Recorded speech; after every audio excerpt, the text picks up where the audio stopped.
Hi guys, Daz here with another hot comic book alert. This time it's episode 355 and this one could be massive because it's about Star Wars. A couple of weeks back, shortly after firing Gina Carano for her unacceptable social media posts, Lucasfilm said they wouldn't be recasting Cara Dune in The Mandalorian, and it looks like so far they may be living up to their word. But it does look like they will be replacing her character with one fans might already have some feelings about. During the 2020 Disney Investor Day, Lucasfilm President Kathleen Kennedy announced a slew of new Star Wars programming, one of which, of course, was the Rangers of the New Republic. And at the time, it was almost a foregone conclusion that Gina Carano's Cara Dune would be leading that series. That notion changed after Carano failed to heed the Lucasfilm internal warnings and ended up getting herself removed from the Star Wars landscape. That left a huge question mark as to the direction of the Rangers and who would lead the way. While the Disney Insider is now reporting that the character of Hera Syndulla will now take the place of Cara Dune. Now, of course, for those of you who are unfamiliar with the character, Hera Syndulla is a female Twi'lek, a near-human species. Hera was first introduced, of course, in the fantastic animated series Star Wars Rebels, and was also briefly mentioned but not seen in the feature film Rogue One, A Star Wars Story, one of my favourite live-action films. Now, in Rebels, Hera is the captain and pilot of the ship the Ghost, and she is also the owner of the droid named Chopper. Here is a picture of Hera for you guys. We all know the character.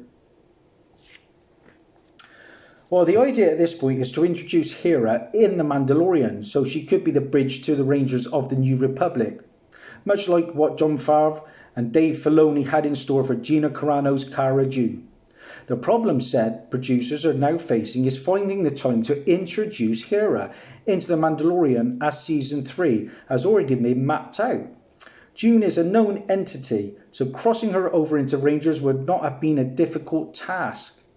Bringing in a less familiar character to audiences, one of whose story wouldn't match up with Dune's, looks to be a bigger task, especially trying to connect Hera to the Rangers.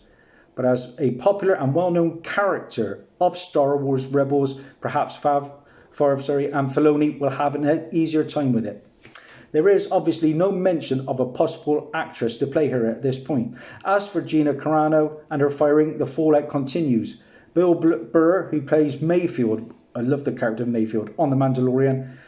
A lot of humour and a real good anti-hero.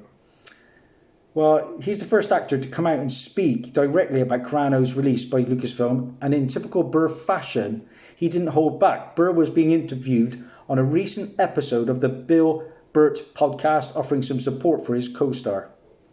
There is a 13-minute interview that you guys might want to check out.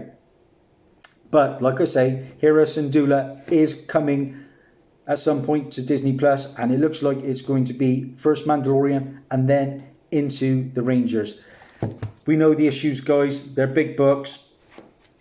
Issue 1 from June of 2015 is Kanan, #1. Like I say, a great issue. The first appearance of Sabine Wren, the Mandalorian warrior. The first cameo of Ezra Bridger, Kanan Jarrus, Zeb, Chopper, Hera, of course.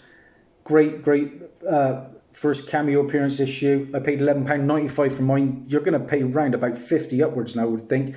And to go with that, with the first full appearance of that gang, including Hera, is in Kanan issue 6.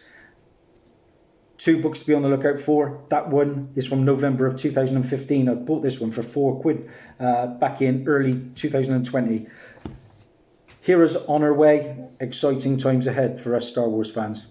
I'm sad to see Cara Dune go, the character, but what she was doing, I guess she just couldn't get away with. Bye for now.